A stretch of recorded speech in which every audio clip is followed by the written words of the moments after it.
전기차 시장의 경쟁이 치열해지고 있습니다. 지난해 중국의 한 전기차 기업은 미국을 제치고 세계 판매 1위에 오르기도 했습니다. 중국이 전기차 시장 공략에 적극적으로 나서고 있는 것입니다. 향후 전기차의 대중화가 더욱 빠르게 진행됨에 따라 보급형 전기차의 수요도 급증할 것으로 예상이 되고 있고, 특히 보급형 전기차에는 LFP 배터리의 탑재 수요가 높은데 이 LFP 시장을 중국이 장악하고 있기 때문입니다. 전기차 판매 증가는 탄소 중립을 위해서인데요. 유럽연합은 2035년부터 내연기관 신차 판매 금지에 합의했고요. 미국 캘리포니아주도 2035년부터 휘발유차의 신차 판매를 중단하기로 했습니다. 탄소 중립 시대를 맞아 전 세계가 주목하는 전기차. 전기차의 핵심인 배터리 시장에서 한국과 중국의 경쟁이 더욱 치열해져 갑니다. 최근에는 이제 중국에서도 이제 배터리 기술이 많이 올라와 있는 상황이기 때문에 현재는 이제 한국과 중국의 경쟁이 되게 치열해지고 있고, 이 지금 두 국가가 이제 배터리에 있어서 다 경쟁을 하고 있다, 이렇게 보시면 되겠습니다. 전기차 배터리 시장을 점유해온 한국. 거대 자본을 바탕으로 빠르게 성장하는 중국.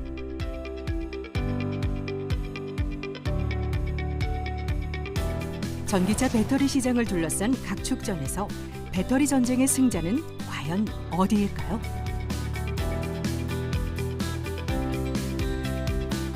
미래 먹거리. 전기차 배터리를 둘러싼 각국의 승부수는 무엇인지 알아봅니다.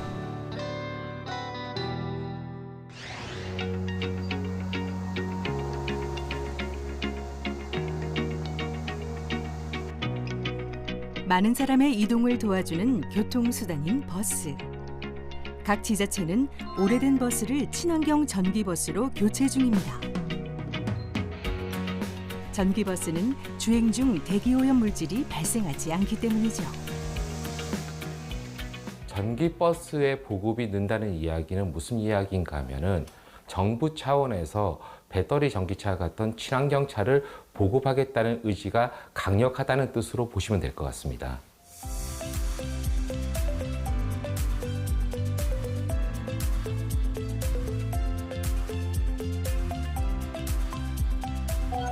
서울 시내를 운행하는 한 전기버스의 차고지를 찾았습니다. 이곳에서는 2018년부터 중국산과 국산 전기버스를 같이 도입해 운행하고 있는데요. 1회 충전으로 시내 주행 기준 약 250km 정도를 주행할 수 있답니다. 혹시 중국산 전기버스와 국산 전기버스의 차이점이 있을까요? 대부분의 승객들도 국산이나 중고차에 별로 그 차이점을 느끼지 못하고 있습니다. 저희 운행하는 기사들 입장에서도 중국산, 국산 별 상관없다고 생각합니다. 중국에서 안전도와 적합성 검증서를 갖춘 전기버스는 지자체별 주행 테스트를 통과하면 수입할 수 있습니다. 중국산 전기버스는 서울시의 심사 기준을 통과한 업체 중에서 종합적으로 검토한 후 구입한 것이죠. 국산 전기버스와 중국산 전기버스를 2018년도부터 도입하여 운영하고 있는데, 저희 지금 운행 조건상에서는 승객들 반응, 차량 성능이나 승차감, 소음 등 여러 가지 면에서 비교해본 결과 큰 차이는 없습니다. 2021년부터 2023년까지 3년간 서울, 인천, 경기 수도권에 등록한 전기버스 4,448대 중 2,503대인 56.2%가 수입차로 나타났습니다. 도입된 전기버스의 절반 이상이 중국산 전기버스입니다.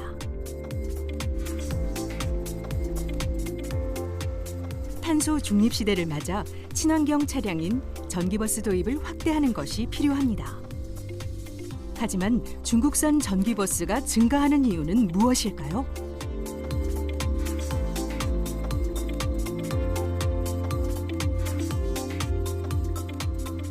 규모의 경제가 있습니다. 그러다 보니까 대량 생산을 바탕으로 한 낮은 원가, 그리고 중국 정부가 생산 보조금을 줍니다. 세제 혜택 등이 포함되어 있겠죠.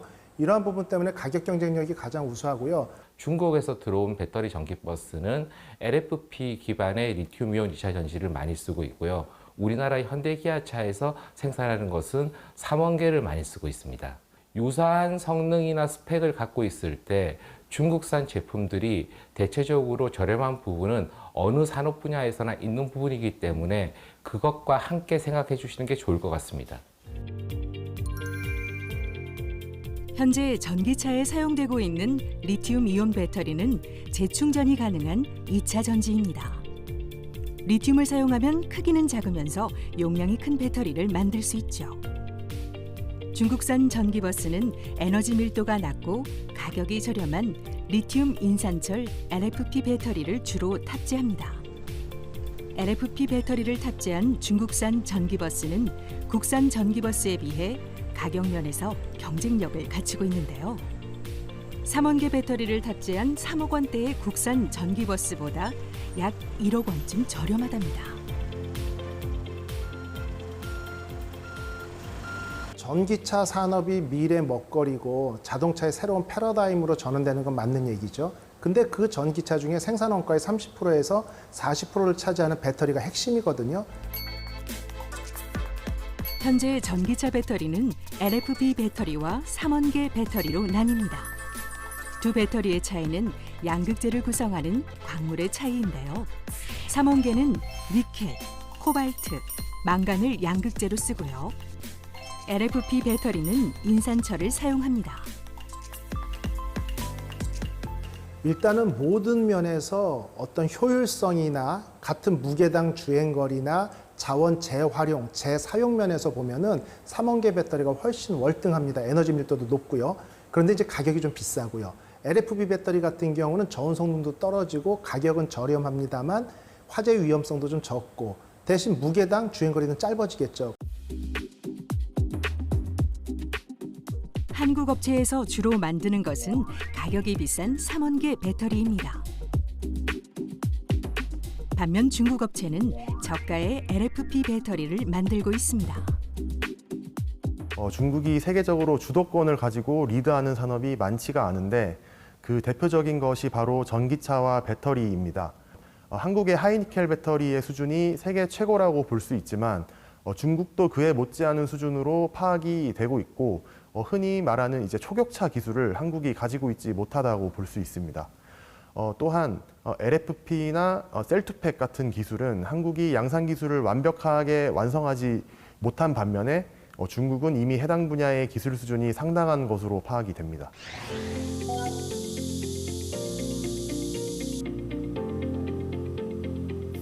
한국전기연구원은 리튬 2차 전지의 성능 개발과 안전성을 높이기 위한 연구를 진행하고 있습니다. 우리나라가 집중해 왔던 것은 니켈계, NCM계 양극재고요. 사실 에너지 밀도가 굉장히 높고 많은 에너지를 저장할 수 있는 장점이 있지만 모든 소재나 모든 전지가 에너지를 많이 담으면 그만큼 위험해질 수 있습니다. 그래서 인산철 전지는 에너지를 적게 담을 수 있는 전지라서 상대적으로 안전한 거고요.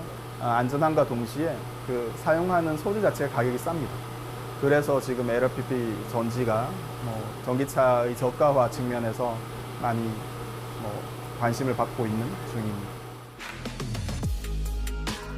지난해 4분기 미국의 전기차를 제치고 세계 판매 1위에 오른 중국의 전기차는 LFP 배터리를 탑재했습니다. LFP 배터리를 장착한 전기차의 판매 증가는 중국이 배터리 시장에서 주도적인 역할을 하고 있다는 것을 보여줍니다.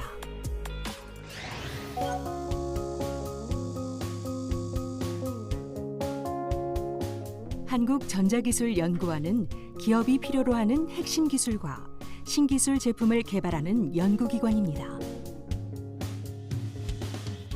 아무래도 전기차 판매 대수가 늘어났다 보니까 처음에 소량일 때는 판매 대수만 늘리고 매출을 늘리는 전략을 세워왔지만 배터리 가격이 비싸서는 자동차사는 수익을 얻을 수가 없습니다. 그렇다 보니 자동차사에서는 계속 배터리의 가격을 낮추라는 압박을 가하고 있고요. 그런데 아시다시피 원재료는 비싸지고 전지값은 올리기 어렵고 그러다 보니까 자동차사에서 더 싼 전지로 계속 눈을 돌리고 있는 것 같습니다. 그럼 앞으로 저변이 확대되려면 내연기관보다 저렴해야 되거든요. 그러기 위해서는 결국은 차량의 구매 요건 중에 배터리의 가격, 전체적인 차량의 가격이 제일 우선권이 된 거죠. 그러다 보니까 기술적인 선호도, 친환경적인 부분, 에너지 밀도, 저온 특성을 다 무시하고 저가형인 중국 LFP 배터리가 세계 시장을 장악하고 특히 전 세계에서 가장 큰 시장인 중국 내수 시장에서의 OEM 방식의 오다 때문에 중국 기업이 급성장을 했다 이렇게 평가되고 있습니다.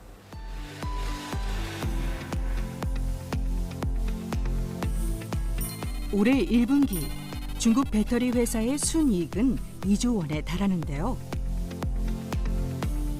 중국 배터리 기업은 리튬, 니켈, 코발트 등 주요 원료 공급망을 자체 확보하고 있어서 한국 기업보다 가격 경쟁력에서 앞섭니다. 여기에는 보조금 정책, 저렴한 전기요금 등 중국 정부의 적극적인 지원의 힘이 크다고 할 수 있습니다.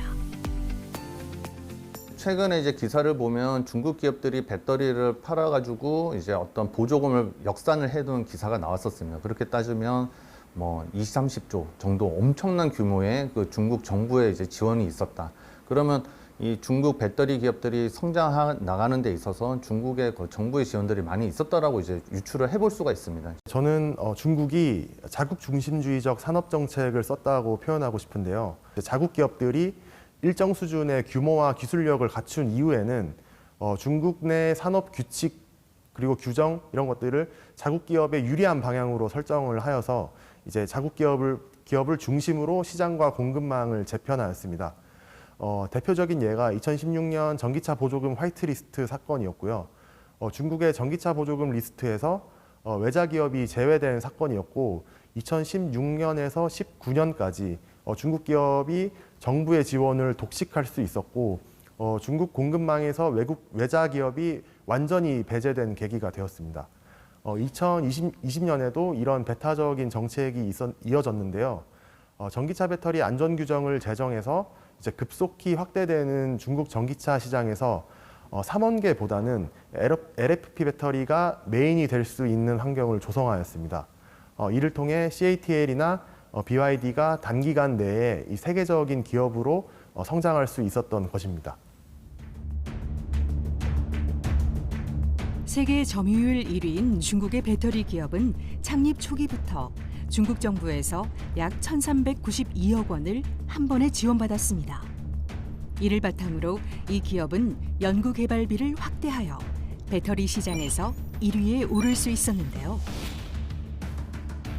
2023년 기준 중국 배터리 기업 한 곳의 연구비는 한국 배터리 3사의 연구비를 합친 것보다 많았습니다.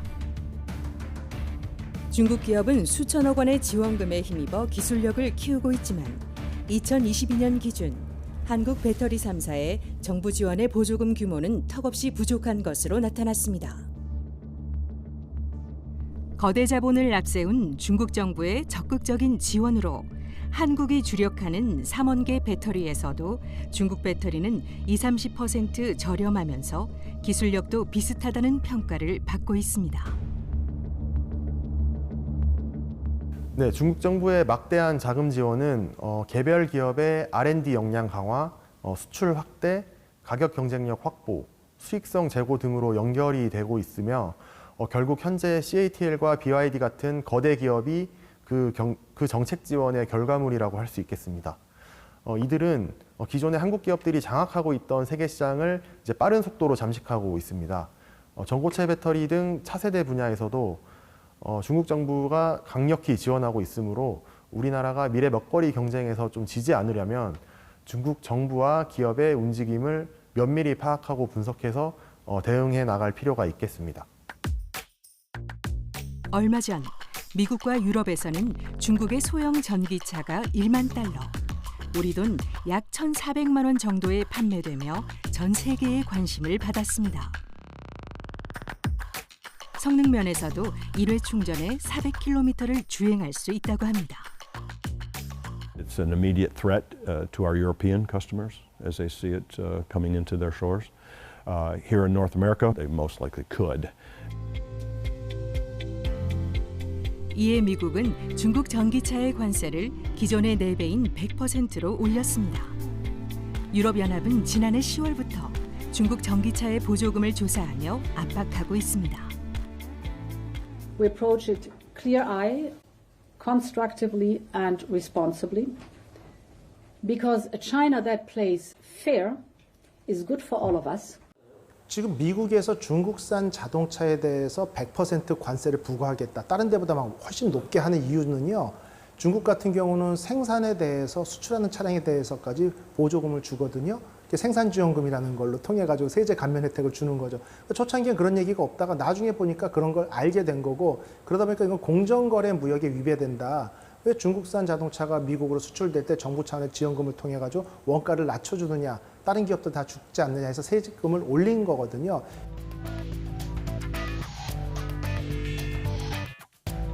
미국과 유럽연합의 견제에도 불구하고 중국의 전기차는 저렴한 가격과 우수한 성능의 중국산 배터리를 바탕으로 세계 전기차 시장을 장악하고 있습니다. 특히 유럽 시장에서 중국 전기차와 배터리에 대한 의존도가 높아지고 있는데요. 중국 기업들은 유럽의 생산 기지를 확보하고 저렴한 가격을 무기로 보급형 전기차 시장을 공략하고 있습니다. 유럽 시장에서 한국 배터리 기업들의 입지가 점점 줄어들고 있는 것이죠.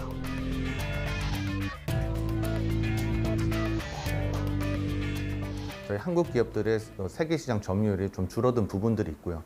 그리고 방금 얘기해 주신 것처럼 이제 유럽에는 이제 중국 기업들이 또 이제 CATL 같은 기업들이 이제 공장을 짓는다든지 이제 진출을 하다 보니까 저희 국내 기업들의 좀 점유율이 줄어들고 있는 부분들이 있습니다.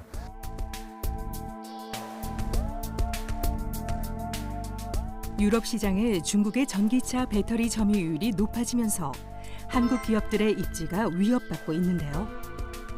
중국의 공격적인 진출에 한국은 어떻게 대응해야 할까요? 배터리가 자동차뿐만 아니라 ESS, 선박, 항공기 등 이제 여러 용도로 필요하지만 결국 가장 큰 수요처는 전기차입니다. 결국 전기차가 내연기관을 대체하려면 첫 번째로 배터리 가격이 더욱 싸져야 하고, 이제 두 번째로는 주행거리, 안정성, 충전과 같은 성능이 더욱 좋아져야 합니다. 이를 위해 K배터리는 업스트림 경쟁력 강화를 통해 더 싸게 배터리를 생산할 수 있어야 하고, 더욱 고도화된 설계와 소재 기술이 필요합니다. 미국과 유럽 등 해외 현지 생산이 중요해지는 시점에서 현지의 정치적, 정책적 변화에 대한 신속한 대응이 굉장히 중요해지고 있기 때문에 우리 정부와 기업이 긴밀하게 소통하고 협력해서 원팀으로서 보다 체계적으로 움직일 필요가 있다고 생각합니다. 중국 전기차와 배터리는 미국, 유럽을 넘어 이제 한국 진출도 준비하고 있습니다. 국립환경과학원이 중국 전기차 중형 세단 1개 차종에 대해 배출가스와 소음 인증에 들어갔다고 하는데요. 올해 안으로 국내에서 중국 전기차 출시가 가능할 것으로 예상됩니다. 중국과의 경쟁이 이제 안방인 국내에서도 치러지게 된 것입니다. 글로벌 시장에서 중국 배터리의 점유율이 향후 더 확대될 가능성이 높다고 보고 있습니다. 이유는 향후 전기차의 대중화가 더욱 빠르게 진행됨에 따라 보급형 전기차의 수요도 급증할 것으로 예상이 되고 있고, 특히 보급형 전기차에는 LFP 배터리의 탑재 수요가 높은데 이 LFP 시장을 중국이 장악하고 있기 때문입니다. 최근 LG에너지솔루션이 LFP 시장에서 좋은 성과가 있어서 긍정적으로 생각이 됩니다만, 이제 첫 발을 내디딘 것이므로 향후 보급형 전지 분야에서 더 많은 진전이 필요하다고 생각합니다. 그리고 또한 ESS 시장에서도 LFP 배터리가 각광을 받고 있으므로 중국의 영향력은 더욱 확대될 가능성이 높다고 예상하고 있습니다. 우리의 경제 규모는 중국이나 일본에 비해서 작기 때문에 선택과 집중이라는 것이 항상 중요하거든요. 최근에 우리나라 R&D라든지 정부 정책을 봤을 때 제가 안타까운 부분은 이 선택 부분에 오히려 하자가 있고요. 이 선택이 잘못되어서 집중을 하게 되면 어떤 일이 벌어지나 하면 그나마 적은 지원을 하고 있는 상황에서 오히려 물량전에서 앞서 있는 국가가 질적인 면에서도 앞서 있는 상황. 이러면 우리는 계속 뒤처지게 되겠죠. 2차 전지 산업에서도 중국은 그 어느 나라보다도 우세합니다. 중국 정부의 막강한 지원을 비롯해 2차 전지 공급망의 모든 단계를 자체 수행하는 유일한 나라이자 배터리 원료 광물을 확보해 가격 경쟁력에서도 앞서고 있기 때문입니다. 전기차 배터리 세계 1위의 중국에 맞서 한국은 어떤 전략으로 대응해야 할까요? 한국은 다시 강자의 자리에 오를 수 있을까요?